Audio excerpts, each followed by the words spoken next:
Thanks for joining us with the Junk Connoisseurs. You're here with Alan, Jordan, and me, Alex, who has not succumbed to the temptation to buy a cheap Lincoln LS like we talked about simply, 2 episodes ago? Yeah.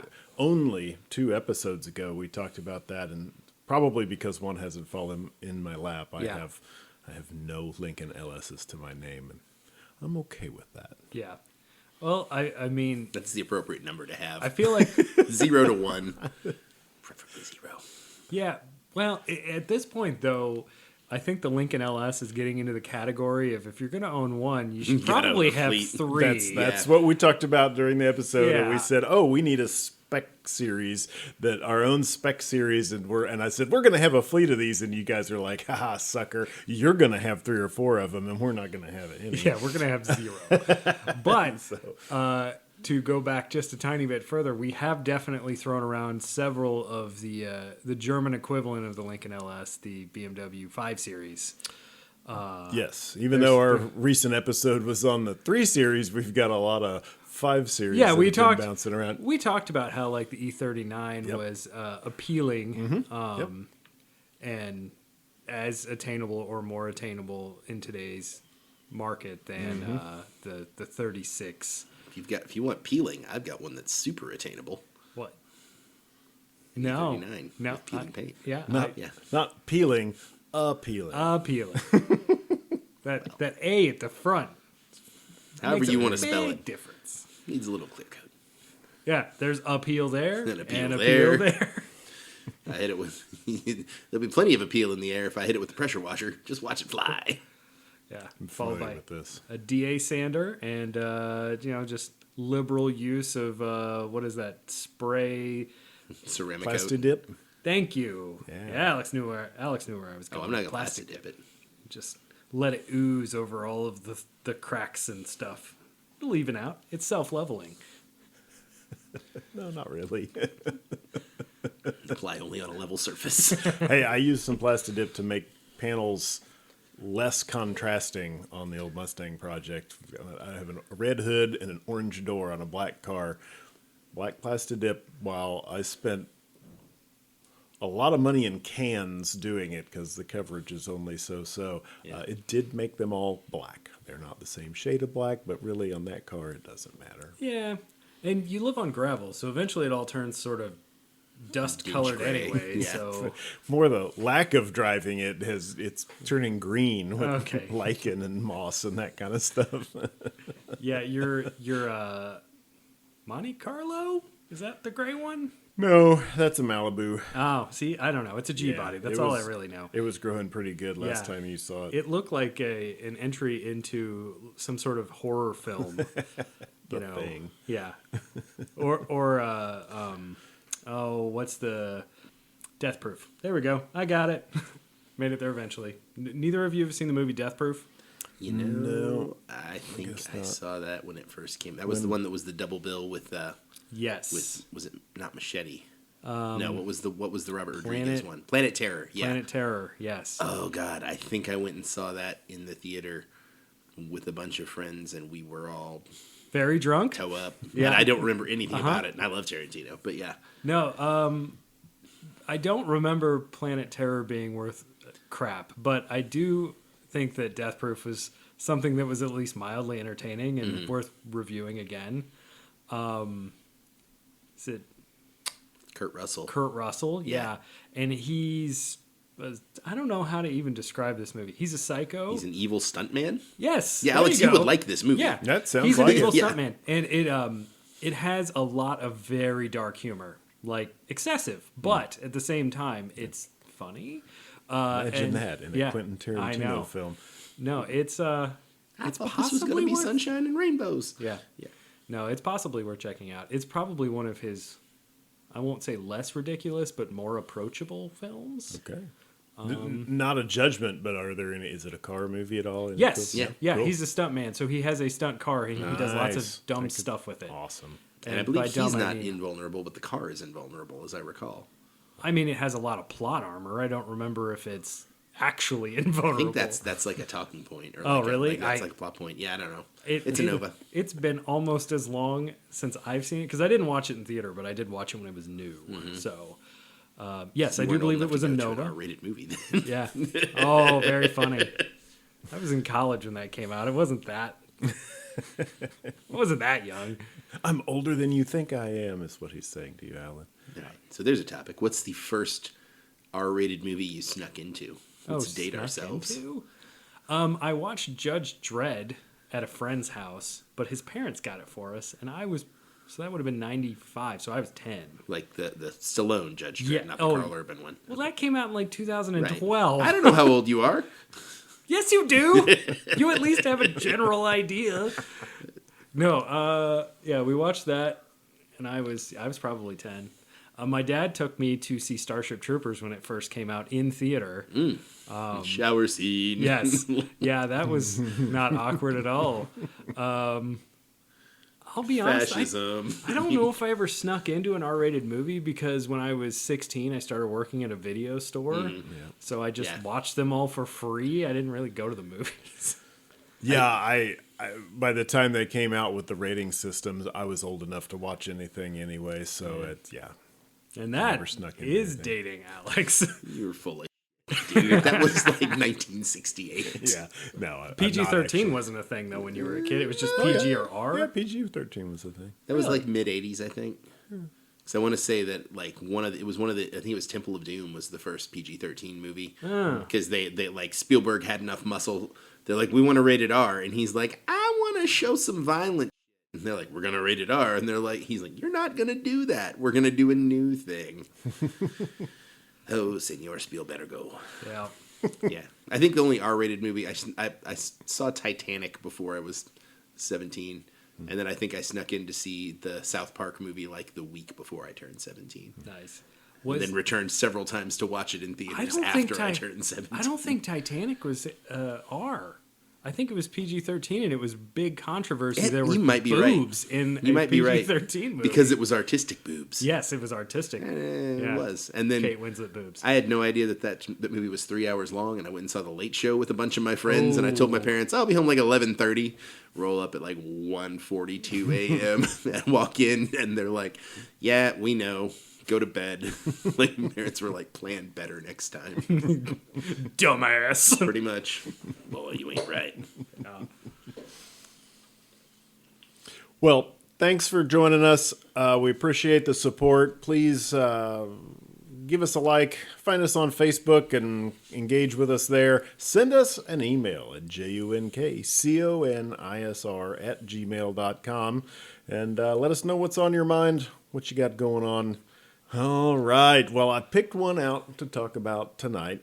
I don't know if you'll like it. I don't know if you'll love it. You might hate it, but That's okay, because there's 25% of the cars we've talked about are just truly remarkably terrible. well, So- that is, and I would imagine a big portion of those are ones that I brought to the show on purpose. I feel like we're all kind of throwing out the turds and and then the rose colored turds as well. You know, I think.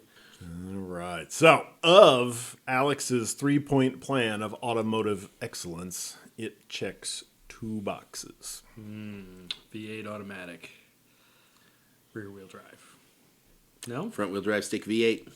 I'm telling you. I have tried I've to rack looked my too. brain, and somebody, if you know, email one of us individually, or Email me or Jordan. Jordan. Jordan will get it Yeah, if the email comes in because he has access to the JUNKCONISR@gmail. Yeah. I will absolutely take whatever your suggestion is. If and you research know of a front-wheel drive V8 manual transmission powered car, And we talked let about us know. it.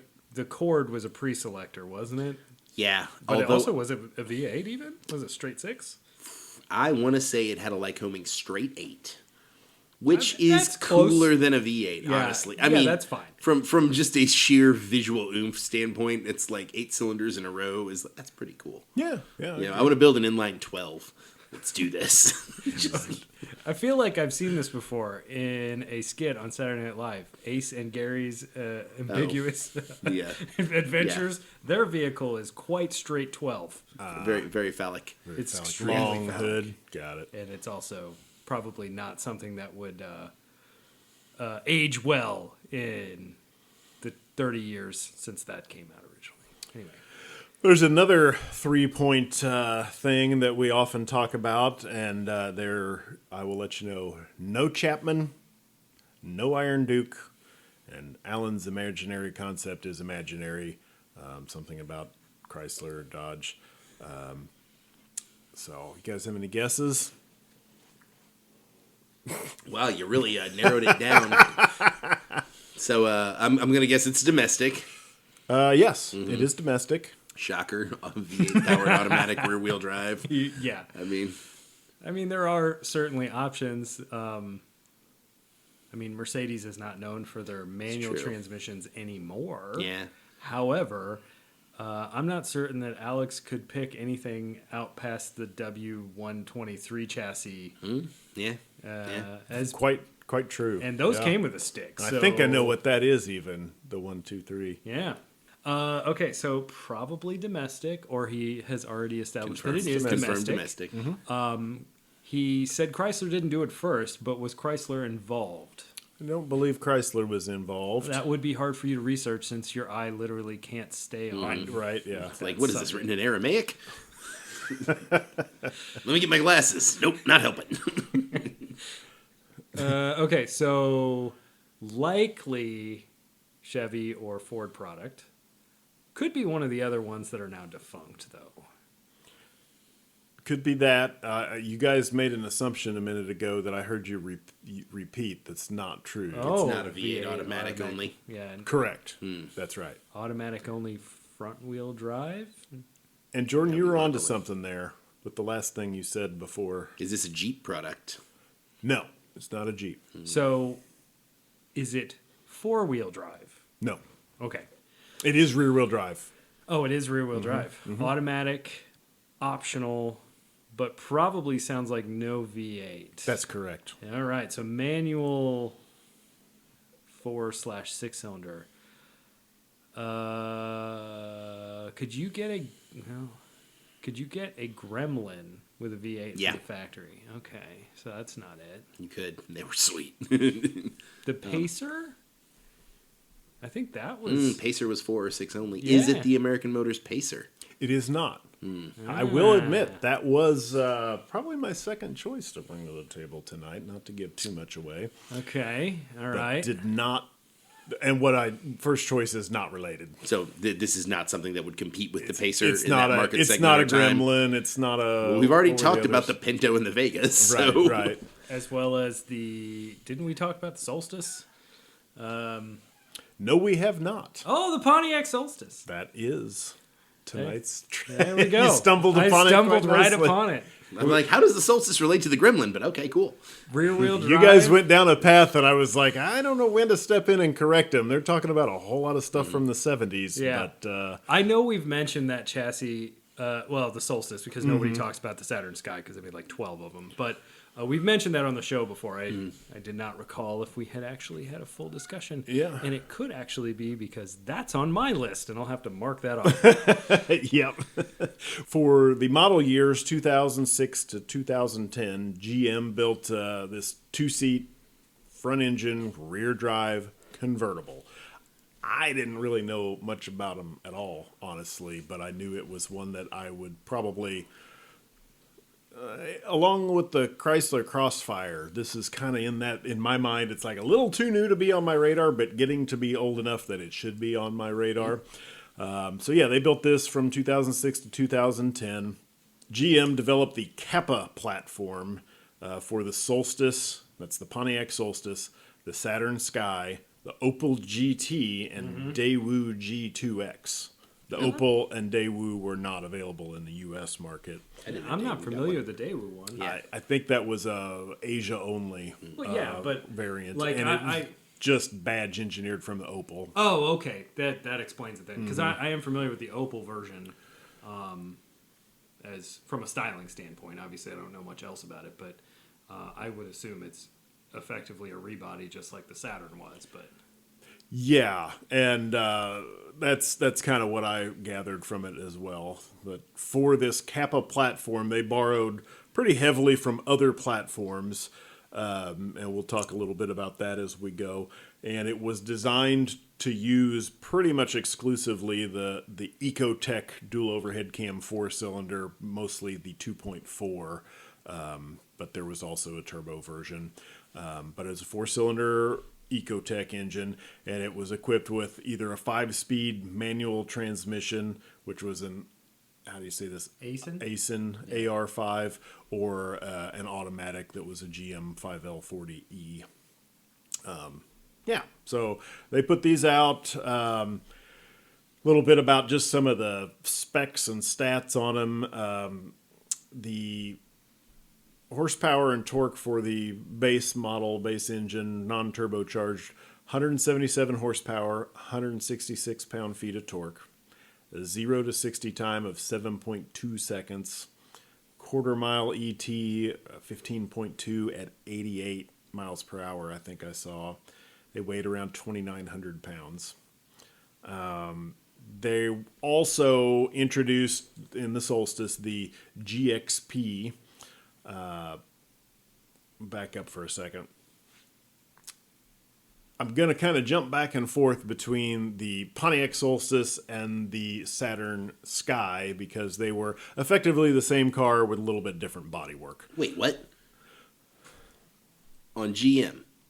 I know, right? Wow. the thing though is at least on this, the bodywork was a substantial change. It was a substantial change, and they both looked good. Yes, too. They were both pretty. I was gonna say the same thing as Jordan. Is like it was more than a Camaro and a Firebird, particularly or a the Cavalier and a 90s and 2000s ones. Yeah. Or the Cavalier and Pontiac and Sunfire. Chevy.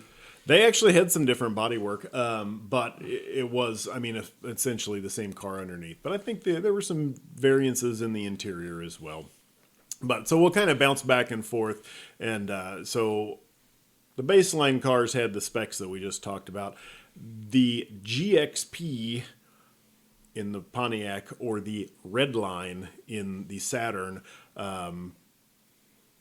they used a 2.0 turbocharged Ecotech, which had more like 260 horsepower versus the stock 177 of the naturally aspirated engine, which brought them up to a 0 to 60 time more like 5.5 seconds, which is significantly better than the 7.2 of the naturally aspirated ones. Yeah. That engine made its way around because I think it was an improved version of the 2-liter turbo engine that Saab used. Because I had that Saab wagon. And then it also was in the HHR. Yep. GXP. No, what did they call that? The HHR. Oh, God. What was it? Was it not a red line? SS? Maybe it was an SS. I don't know. Anyway, and then the Cobalt... the Cobalt SS. Yeah. In 2009, because it previously had a supercharged version. So that 2-liter turbo engine showed up all over the place. And that was the turbo engine seems to have been used in the hot rod versions of all the same cars that use the 2.4 non-turbocharged Ecotech. It the was Cobalt, the HHR, what else? I saw a few things in there, but it was, while not a hot rod engine, I think that was pretty. I think they take well to tuning here. 20 years in the future, they do pretty well. Well, I remember you could get a factory backed ECU trunk kit. Yeah, kind of. Yes. That would take it up to near 300 horsepower. You're probably going to talk about this. Yeah, well, no, go ahead because I didn't get very deep into that. But yes, there was there were a couple of factory tune options that included a couple of pressure sensors and a tune, and they up to 290 horsepower or something like that on these. That sounds about right. Yeah. No, these came out. I was 20, and these were cool. I really like these. So they've stuck in my brain for a long time. So Yeah, right.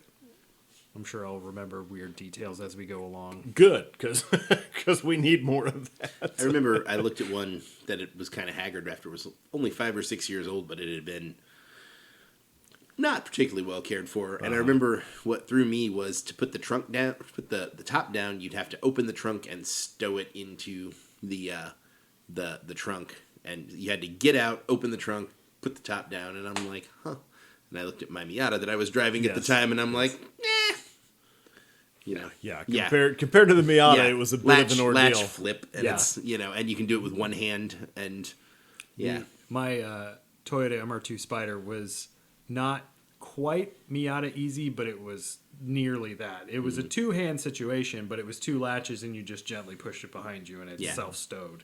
I do recall that was one of the complaints about this is effectively a convertible only, but not quite. But it was not user-friendly. Right. But it took up a lot of space in the trunk. Yes. And it was the first convertible that GM had done like this in a long time, I would assume. Because what else did they have? Well, I noticed on the Wikipedia page, somebody noted that it was the first two-seat car for Pontiac since the Fiero. Oh, yeah. Also talked about, yes. Right. And I don't know what other convertibles. I mean, convertibles are also kind of invisible to me in general. Yeah. The Firebird had a ragtop, But that was but probably... it was dead by the time the... But it was also probably not manual. No, it was always a power top. Yeah. Yeah. And it was in a car that was like 40% longer than this one, so there was just more space to put stuff. Not all that much heavier. 2,900 pounds. I mean, That is the other complaint. It feels about like this It car. feels like they were trying for a market segment that the only people occupying that market segment were the Crossfire and the Solstice, because it was like, all right, we want something fast but not too fast, and comfortable but sporty but not too sporty. So it winds up weighing about 3,000 pounds and turning a low 15. But it's not a true sports car like the Miata because it's 400 or 500 pounds heavier. And it's not a true, like, it's not a hot rod like the Boxster or the 350Z, but it's cheaper. Right. And then they kind of did punch into that Boxster 350Z territory with the turbos, with the Redline and the GXP. Yeah. For sure. But the base car was kind of, they were finding like limited appeal, just like Chrysler did with the Crossfire. It's like there's only so many people who want to buy one like that, you know? Yeah. I like them, but yeah. Yeah. I watched an old Motor Week YouTube video review of them, and it wasn't a review, it was a comparison between the Miata of the time and the Pontiac Solstice. And they gave it a pretty favorable review, much more so than the Grassroots Motorsports article that talked about, know this before you buy one of these, which we can also talk about. But like I say, Motor Week gave it a pretty favorable review, but it was also pretty clear that the Miata was more of a sporting car, a sports car, and the Solstice was more of a touring car that wasn't quite as responsive. You know, it pushed a lot more on steering and understeer, and just wasn't quite as zippy. So, hear me out. When I think of a touring car, I expect to be able to, like, drive places with things. Okay. Maybe I'm using that wrong. Yeah. No. Yes, You're not wrong, right. because that's what it is. It's more comfortable. It's a bit closer to a GT car than a Miata, just due to the weight, and I'm sure that it was probably more comfortable on the highway. Just But it doesn't have GT car space. It has or GT car luggage room. zero Or space. GT car quiet. You know, GT car, to me, a GT car is something that you're like, you know what? I'm going to get in this. I'm going to drive all day. I'm going to get out feeling refreshed because it's quiet and graceful, you know. But And I was able to do it at 130 miles. Yeah, but an I hour. could still push. I can still bury the right pedal and go. But it's not an autocrosser, and it's not, you know, it's more for comfort and speed and Right. usually looks. And it delivered on the looks. It delivered on the speed fairly well. I mean, but the comfort was subpar. You know, it felt like it was looking for a market niche that just wasn't there. You know. Well, it was evidently a little bit more comfortable than a Miata. Yes, And it's I buy it. the most obvious comparison that everybody draws, and I get it, is to the Miata because they're both 2-seat convertible 4-cylinder rear-wheel drive, you know, little sports cars. But it was a little bit more comfortable than a Miata, but also a little lacking in the performance department. In addition to that, so Right. or at the limit handling department, it was faster than a Miata. Marginally in a straight line. Okay. Yeah, But even a base car was slightly faster than any of the Miatas that were available in 2006 because they'd finished up the Mazda Speed versions. They weren't doing those anymore, so your choice was 150-ish horsepower, 60. 160. An NC Miata will run a low 15. So it But was about the same. The Solstice was consistently a tenth or two faster everywhere they tested it. But then you also had the option to just go up a package and get that turbo car, which just wasn't an option if you wanted to. Like you had to roll your own if you were over wanting to do that with your Miata. It's true. So- Nobody's ever turbocharged a Miata. It is virtually like you're on your own. Nobody's ever done it. Nobody offers a kit. Nobody offers help or. As somebody who is unlikely to purchase a new vehicle, Alan, this is not something you're going to consider. I don't think it's wise to purchase at the time a $25,000 Miata, almost certainly with a bank loan, and then immediately put a $6,000 turbo kit on it. I'm not saying you can't. People do it all the time. There's a company in Fort Collins, Colorado, who until recently anyway, got a lot of new Miatas trucked to them and to be like, go nuts. Okay, But yeah, I know what you mean. compared to just being like, I'm needling you. Joe Your point has Schmo- been I made. know. But you could buy it with a warranty. You could get the trunk kit, as you said, whatever the hell they called that. Like, you could get something that was quite fast with a dealer network to support it and warranties, and you didn't have to screw with it yourself. I remember right, the GXP got expensive quick. Oh, I'm it was sure it was it did. like the base car was a pretty good buy, but the GXP was like you're not really saving a ton of money from the stuff that you're gonna go out hunting with it, like a Boxster. I mean, it was cheaper than a Boxster because everything's cheaper than a Boxster because Porsche is like we'll charge you what we want and you'll pay it. So in $2,006, the base Solstice was about $20,000, which today $31,000. So Yeah, that's pretty much. affordable for what it is. Yeah. Yeah. Do you have GXP pricing? No, we might have to do that on the sly here. I'll get the Googles ready. Yeah. I am wrong. Very wrong. You heard it here, folks. The Solstice, the GXP, was a $2,710 option package. That's So you'd be going from 30... $4,000 a day. yeah. Yeah. 30 to 34, 35. Okay, yeah, I'm wrong. Yeah, that's. Why didn't more people buy those? I You don't know. know. I don't know, and the production, I don't think They didn't was- make very many. It wasn't a huge portion of it. Which in one of the articles, the GRM article that I read, they were like, "Well, we can't recommend buying anything but the GXP package." Well, great, but here I don't know when that article was written Right. either. But now, I mean, you're going to find what you're going to find, and you're probably going to pay a big premium for that. Well, and the other problem with this car over, say, a Miata is the automatic take rate was way higher. Oh, okay. So, like, at least half of the GXPs that were sold are automatics. And I think that's People, what's probably wrong? more true for the NA model, the naturally aspirated Yeah, model. Because they were visually appealing. Like, they're attractive vehicles. They were new and splashy, and it's Pontiac. They were a cruiser for empty nesters at the time. I feel like that was the biggest...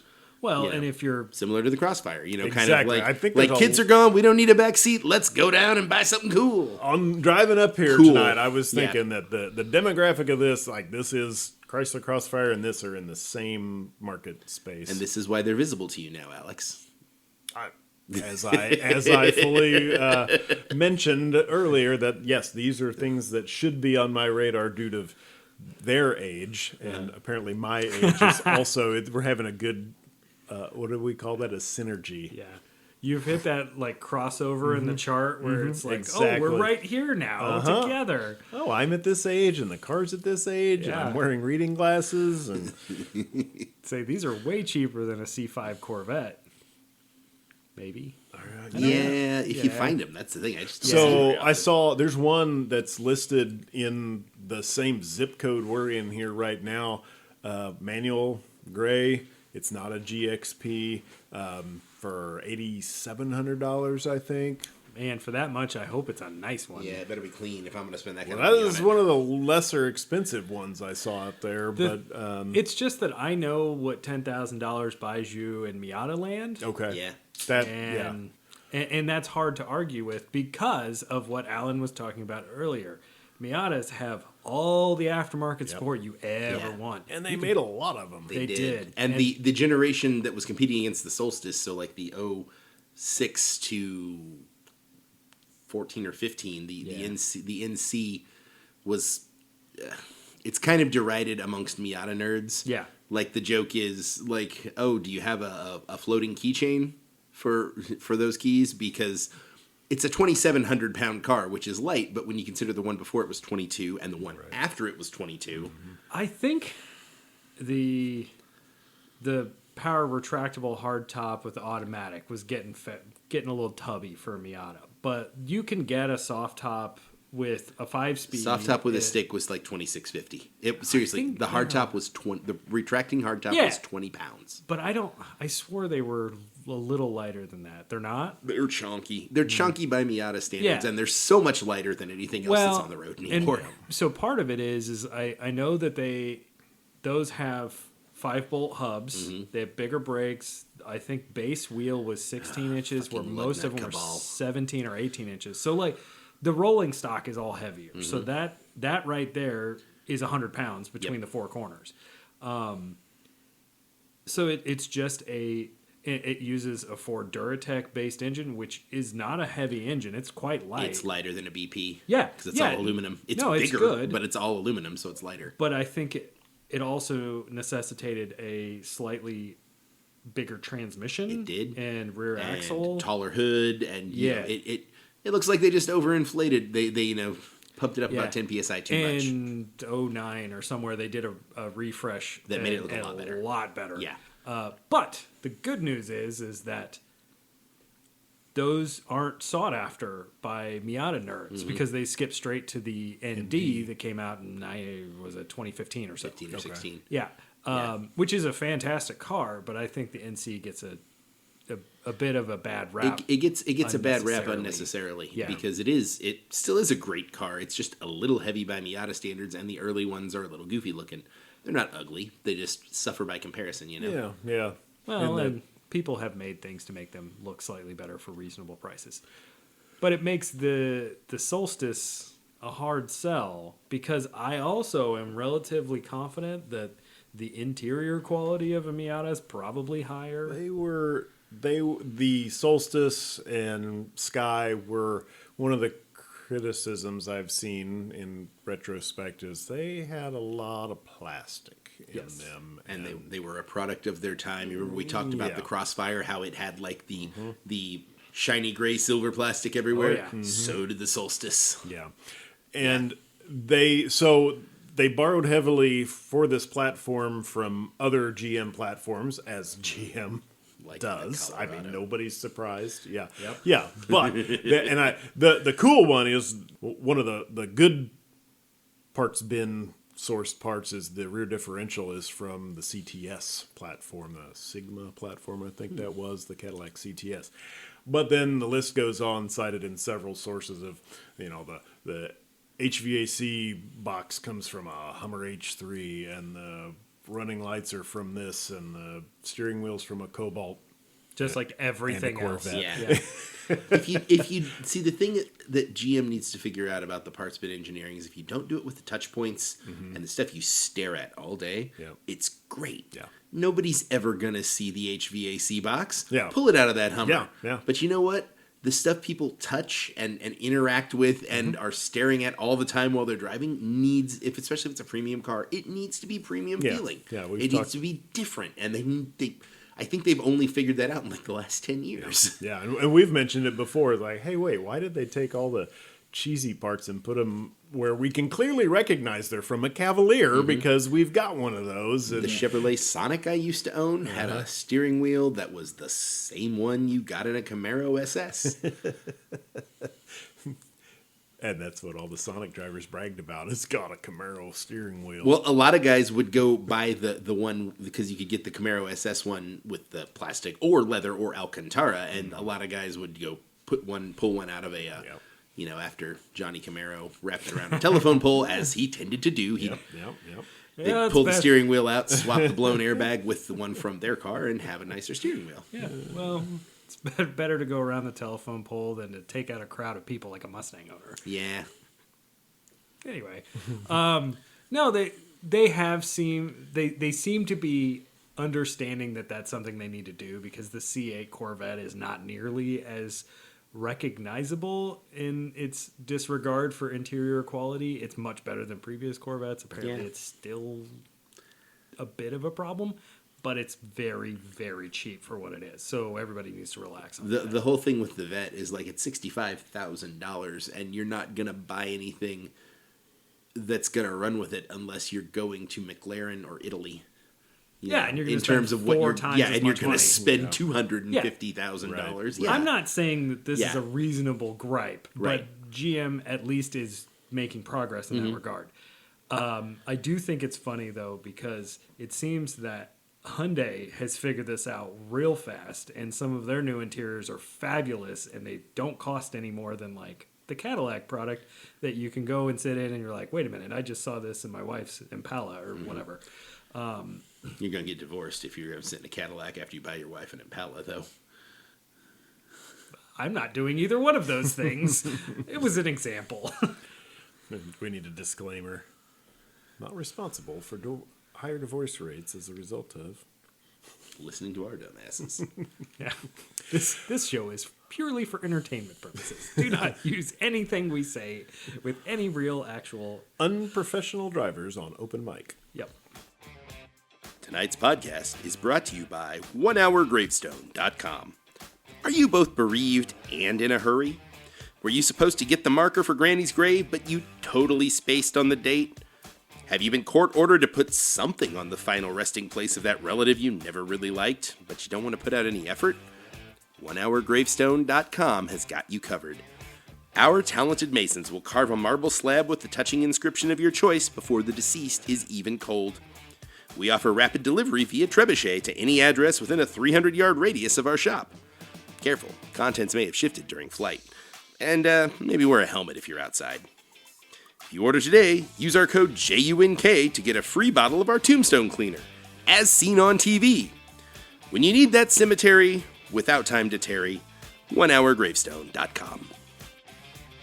One other interesting thing they did is for just the last couple of model years, and so really just for 2009. Yeah. Well, for 2009, they came out with a coupe. Yes. And it had a removable hardtop, but you basically had to get out, set it on the sidewalk, and just come back for it later because it didn't stow anywhere, and that's fine. Well, they would sell you a roll-up piece of canvas that you could put over the Targa top that would actually fit in the trunk, but it was also apparently like it was like the 70s Boy Scout tent, like two poles and a piece of canvas that you had to like stretch tight and then stitch up in the middle. So I didn't actually see any pictures of this while I was looking at it. Yeah. Is it just a Targa top, just an open section over between the windshield and the hardtop? Mm-hmm. Okay. Well, that's... Alex is no longer interested. You can watch it just draining out of his face. I wanted one of those. It's not as cool as either a straight up coupe or a removable full hardtop, and I mean, it's not bad. Yeah. I think that it doesn't matter because have you looked at coupe prices? Like, no, they made $1,266 of them, and they have not come down much past $30,000 since the day they came out. And they were all the GXP, weren't they? No. Or you could get a base coupe? Okay. Yeah, I don't think so. Yeah. And so that was 2009, and then in 2010 was the last model year. They made very few of these, and there was like 10 of the coupes. Yeah. But so it was really for the last... That makes sense. because Pontiac was closing its doors. Saturn had died several years before. Yeah, and that's what killed this model off, was the big whatever happened in 2008 and thereafter, and Pontiac wasn't a brand anymore. Yep. And same with Saturn, right? And I think that was 07 or 08 that they died, and then Pontiac was a year or two later. Okay. But it was that you introduce a luxury model, a luxury item immediately before the second biggest financial collapse in the last century, and it's like, well, yeah. And so there's some speculation that this could have, given a few more model years and developments, it really could have come into its own and been a little bit even cooler car than it was, but obviously that was cut short as the brand that it was marketed under was no longer in existence. So just kind of one of the interesting things in automotive history. Yeah, so in motorsports, this did pretty well in the amateur, like SCCA road racing, showroom stock B, and I think GT2, where it did pretty well in the times when it was new and a contender. It did pretty well in its classes. Yeah, I mean, if you can get in there and gut 400 or 500 pounds out of a GXP model, since I would assume you're supposed to stay with a stock-ish drivetrain, it's easy to take weight out and to improve suspension. And I don't know how much of that's really allowed in those two classes. Oh, really? Those are pretty, like showroom stock is pretty darn close to that. You show up with car with carpet and that kind of stuff in it. Okay. If I remember right. And I've never looked that heavily into that because showroom stock has always been racing new cars. Yes. And as we all know, I don't buy new cars, especially not to take out and drive around on a racetrack. That was ever a risk with me. But it did fall into... I would be curious to know what else was in this B class. GT2 might have been a little bit more race prepped. I think GT2 is tube frame. I know, yeah. GT1 I know is like a tube chassis car, so I don't know. I don't really not look exactly too a far silhouette car, but it's like tube frame and production based engine and transmission. But you change a lot. Yeah. So, and I don't know back to showroom stock B. I don't know what else was in the class with it, but it did pretty well. Yeah. Well, I'm just thinking like if it was a class that had many different models in it, it's quite likely in my mind that this was possibly the most powerful option in that class. Yeah. Just because if you're going to put it in a class with Miatas, it has 100 horsepower on any Miata in 2006 you could buy from the factory. And that's not going to help on some tracks, but on like a road course, it's almost certainly going to. Right. I think this is going to be punching along with the S2000. Yeah, which in a straight line, which were the base Boxster, which low 14-second in the quarter. Yeah, no, in a straight line, it's probably going to do rather well with both of those. The GXP was Z4 0 to 60 in 5.6 seconds and quarter in 14.2 at 98. Yeah. But it took 2 shifts to get to 60, so it felt faster. Yeah. Yeah. Well, this also brought to mind another car naming convention or theme. This is a car named after an astronomical event, the solstice. And there are others, the equinox, the eclipse, nova. Not so much an event. Well, kind of an event. It's an event. An object. Yeah. The Galaxy, even though the Ford Galaxy was spelled with an IE at the end. For reasons because it was cool back in the day. Because it was the 50s or whatever, the Galaxy, 1960. I don't know of any. There's no cars named the Black Hole. But wouldn't that be funny? Or the Nebula. That does sound like the Black Hole sounds like something that Dodge missed with their adult toys. Jesus. Oh my God. That bleeped out static brought to you by. It's a place to park your warlock. Exactly. Or your mucho macho or whatever the hell the giant like 4x4 thing was. I guess Macho Power Wagon. Yeah, there you go. I guess the entire brand of the Sky was the Saturn, which is the name of a planet. Yeah. What else do we have? We have Subaru's huh? Subaru's logo is Yep. the Pleiades, I think. Yep. Yeah. The Seven Sisters. Yeah, that's true. Yeah, there's probably others we'll think of, but that could be it's a something I never thought of, just like cars named after fish. Yeah. It's a thing, but you don't think it's a thing until you realize it.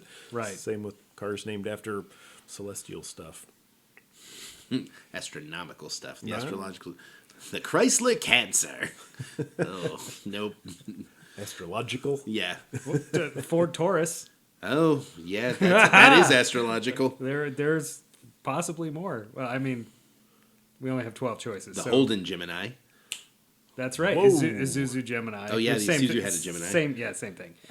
It was the Buick Opal, or no, it was the Opal Some Cadet sort of here, yeah. but it was some sort of Opal Buick thing. Yeah. Anyway, yes. SOB. The Dodge Aries, K platform car. Yeah, I feel like somebody made a Capricorn, but I think it was an Australian. I mean probably. Anyway, I didn't see any Matchbox or Hot Wheels version. There were other die-cast. Johnny Lightning. Yeah, well, not Johnny Lightning. Well, actually, there was a Matchbox, like a Hero City or some special edition one, but not a lot of that. Sure. As I was looking into this one, I remembered a movie that it was in was Dax Shepard's Hit and Run.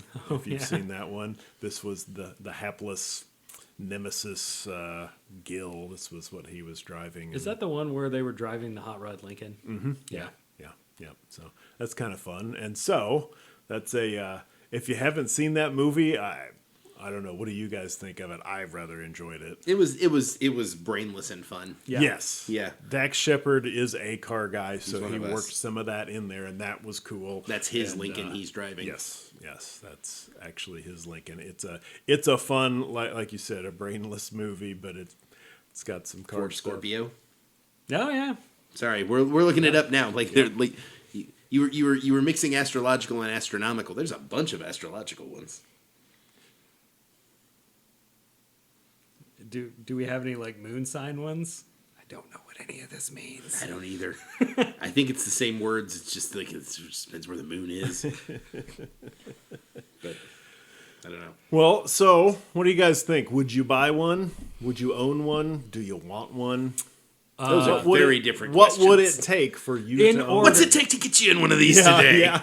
In order, no, yes, no. No, you would I'm buy not gonna one. buy one. I would own one. I don't want one. Okay. I would absolutely own one for reasons that are not clear to me at this exact moment. Right. But I'm not going to go look for one, and it's going to have to show up in my lap with a very low dollar sign. I don't know. It's cool, but seriously, if I'm going to spend money on something in this category, I'm going to buy a Miata. Okay.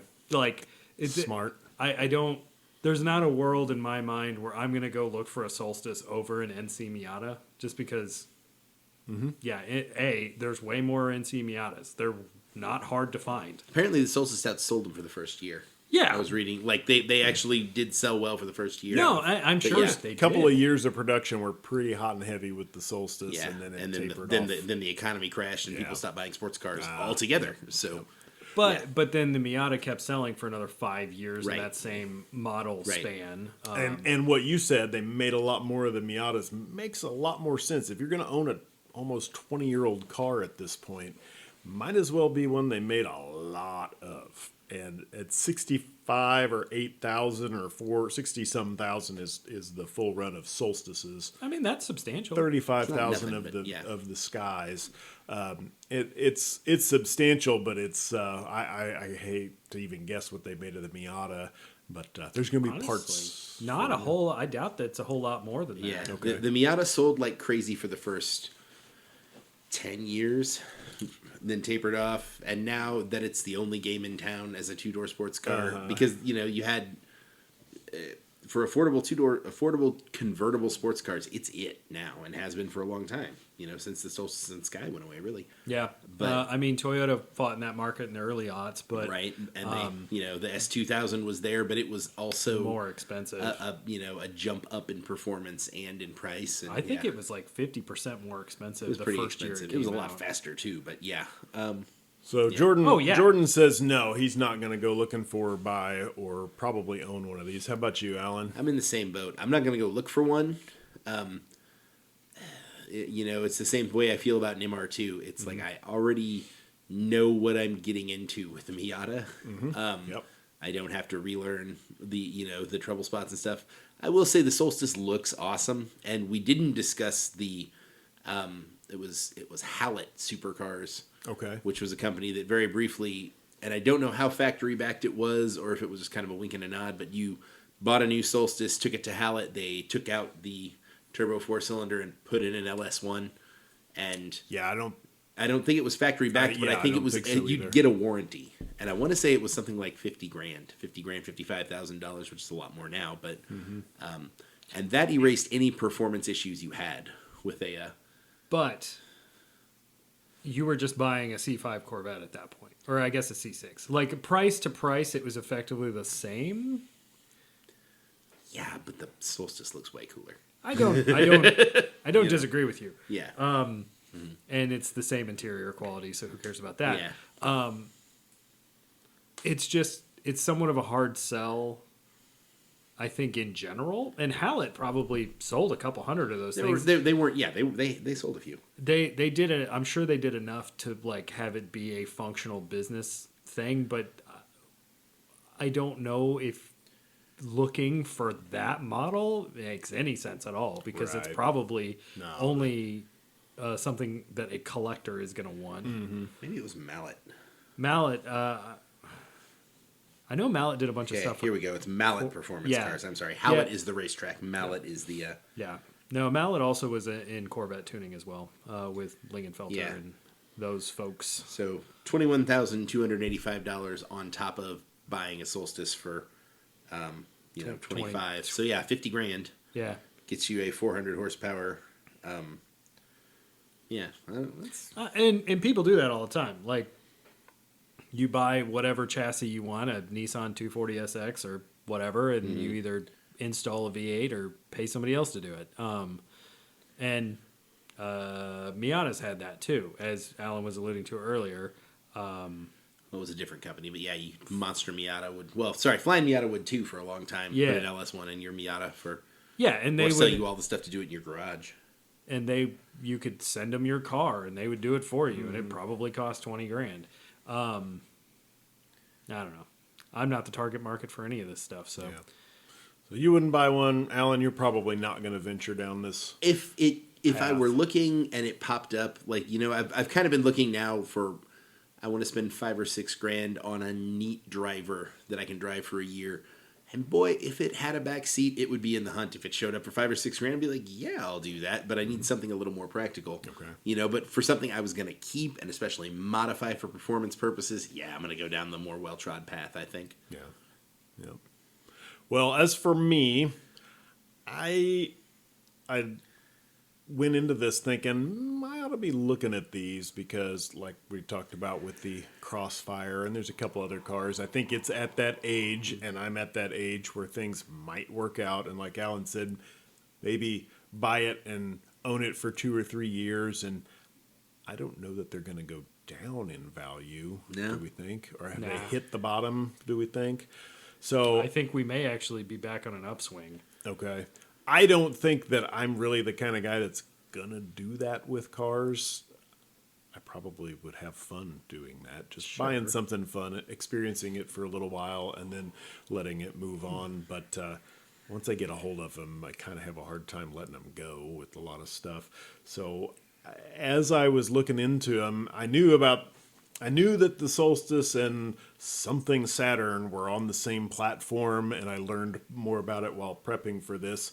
What I didn't realize until going in is that I like the looks of the Saturn sky a lot better than the Solstice. I agree with you. And it sounds like Alan really likes the looks of the Solstice.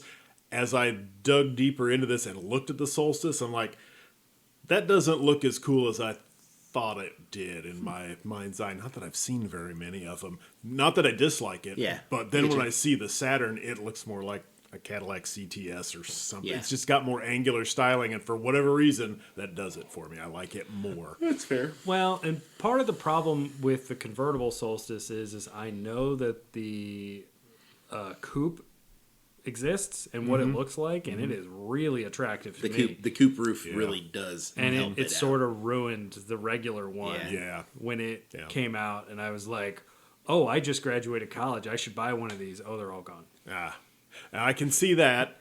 On the other hand, for me, the sting of this being for all intents and purposes, a convertible only model. Good luck finding a coupe.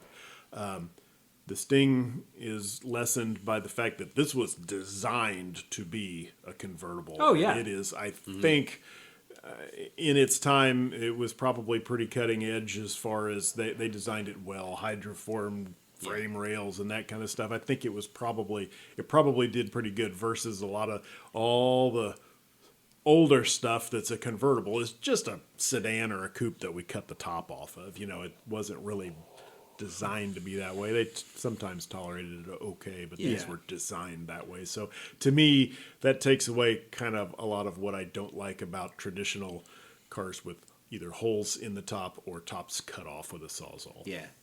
Anytime you can buy a convertible version of something that was a hardtop first, it's debatable how good that's going to be. Yeah. But anytime it's like, this was a convertible from the jump, it tend to be stiffer. I mean, that's probably why the Cayman is so good. Porsche Cayman is because it's built on a Boxster, and the Boxster spent a lot of time being a really good convertible, and then it became a really even better coupe. And now, of course, those are worth ridiculous money and always will be, but whatever. You're not bitter. No, I'm not bitter about this at all. I definitely don't have a thing for mid-engine cars. It's not something that I've held on to for decades at this point. Not at all. Well, I think that there's a possibility I might be interested in buying one if a good deal came along. I'm not going to go out and spend, retail what everybody else. But I don't do that on my daily drivers either. That's I fair. get good deals on anything I get, or I don't buy it. Yeah. So I did a quick search on what Miatas for the same time period sold production-wise. And it sounds like there are more Saturn Skies and Solstices? Solstice. Solstices. Solstipodes. Exactly, Solstipodes. That were originally on the road than the Miata. Okay. I'm not certain that's true anymore, and it makes me wonder what happened. Was it like typical use it up situation because it was an American car and people cared about them less? There wasn't the Miata nerd category that has tried to hold on to this. Yes, I did point at Alan, but We're all three Miata You were nerds. staring directly at me when you said that. You had to be looking somewhere. I did, but I wasn't. That one actually wasn't targeted at you. It Right. really was about all of us. Yeah. But like people who already loved this car and then purchased it with the intent of keeping it nice versus Boy Racer or whatever that went out and bought a Solstice and immediately wrapped it around a telephone pole.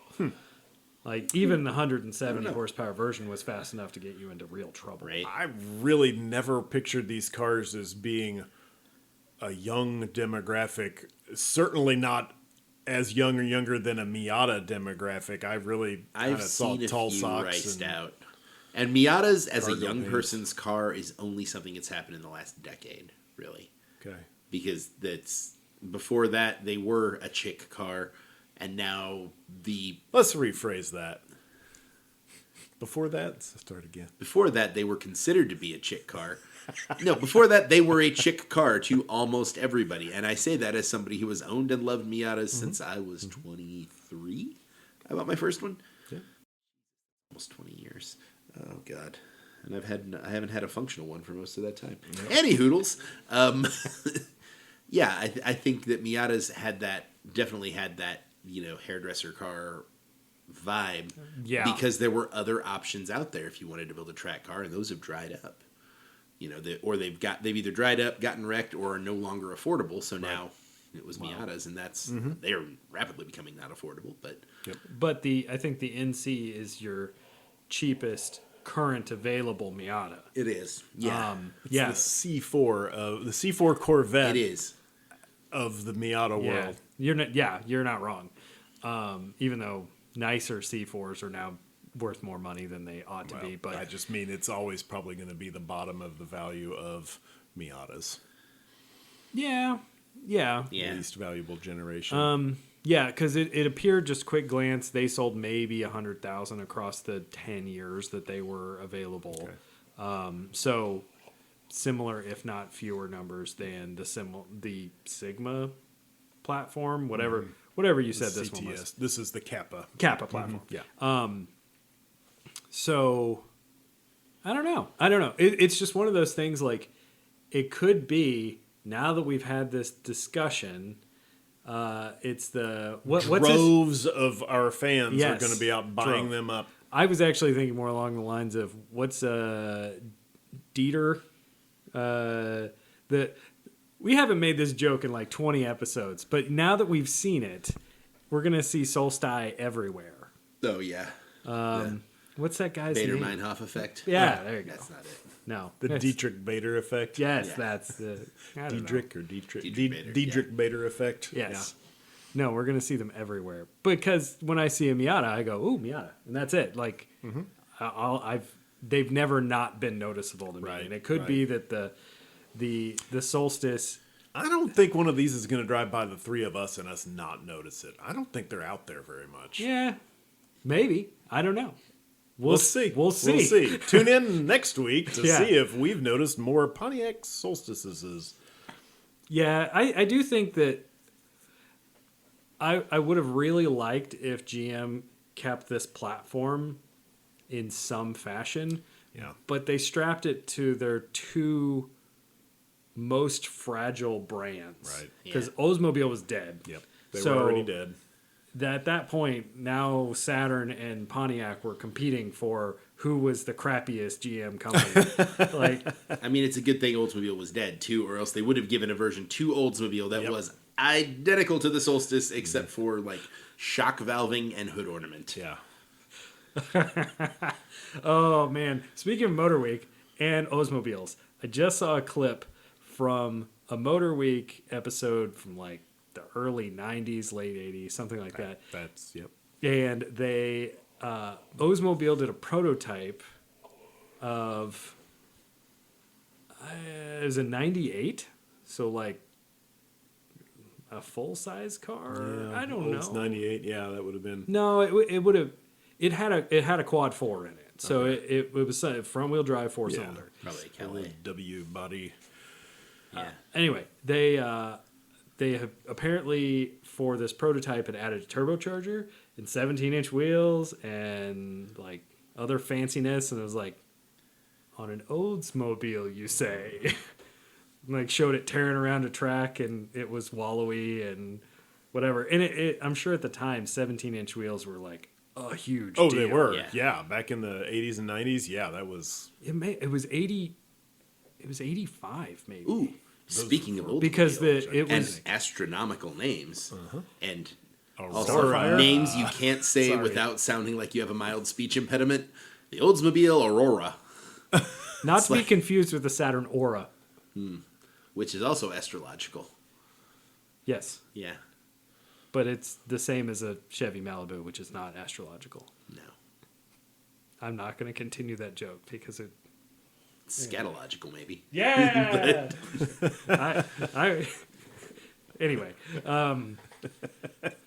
no, it was just one of those things they were talking about that. I think it was maybe the first year that the Corvette had 17s as an option, Right. and how high performance those were. It was I've like, always been a fan of Oldsmobile, but I think it always suffered from the fact that it had old in the name. Like, your target demographic, it doesn't matter what you're targeting, it says it in the name. And how can you shake loose from that? yeah, I mean they held on for more than half a century. Again, always kind of been a fan. I like Oldsmobile Their was performance like 100. models. It was 100 years total. Oh, Like old because I'm sure it was part of the greater GM consolidation of post World War II or whatever. But yeah, I mean the curved dash Oldsmobile from 1903 is considered to be the first people's car because it was the first one. Was like because before that they were toys for rich people, and Ransom Olds was like, here you go, $745, which I don't know what that is in 1903 dollars compared to now. It's a lot, but it was still like something people would be like, hey, I could maybe afford one of these someday. You know? Yeah. Okay. I didn't realize Oldsmobile was quite that old, but yeah, you really can't turn around in the 70s and be like, hey, we're Youngsmobile. Or, yeah. No. Also, Youthsmobile. Yes. I like it. So, no, it would have been nice had the 2008 collapse not destroyed this platform. Yeah, and I saw that, like I said, in one of the articles. They thought maybe this platform had legs and was going places, but unfortunately, due to the circumstances at the time, it was cut short. Well, like if they would have started the coupe 2 or 3 years earlier and allowed it to sell more. Right. I think it could have done well because like the Miata ND, so the newest generation RF model, which is real similar styling for the roof line as the Pontiac Solstice Coupe. I think that's done pretty well. Yeah. And one could assume that the Pontiac version would have done the same had it had the opportunity to do so. But launching specialty products in the middle of an economic collapse is just not going to work. Yep, that's true. That's true. All right, well, I guess that does it for our topic of the Kappa platform, the Pontiac Solstice, and a little bit of the Saturn Sky. Hey, there's an astronomical event tonight. There's a lunar eclipse. We're recording this on a few weeks before it comes out. Yeah. Mitsubishi Eclipse. Nope.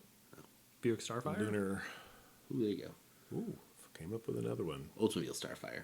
Well, we better get out there and start looking at the moon and some other stuff. And so we'll say, stay fresh, cheese bags.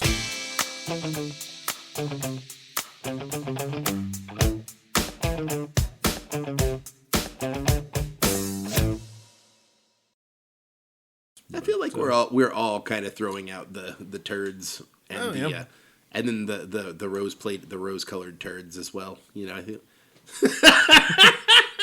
Oh my God, Mr. Peepers just showed up. I saw those in your pocket, and I was like, bringing your sunglasses inside, that's fine. Oh man, Too bad this is a podcast. 'Cause we're all laughing about something. Everyone, what are they doing? Alex, who generally does not wear glasses, just pulled out a set of glasses, and they're Grandpa striking. tortoise shell Yeah. readers, They're or probably more grandma spec. oh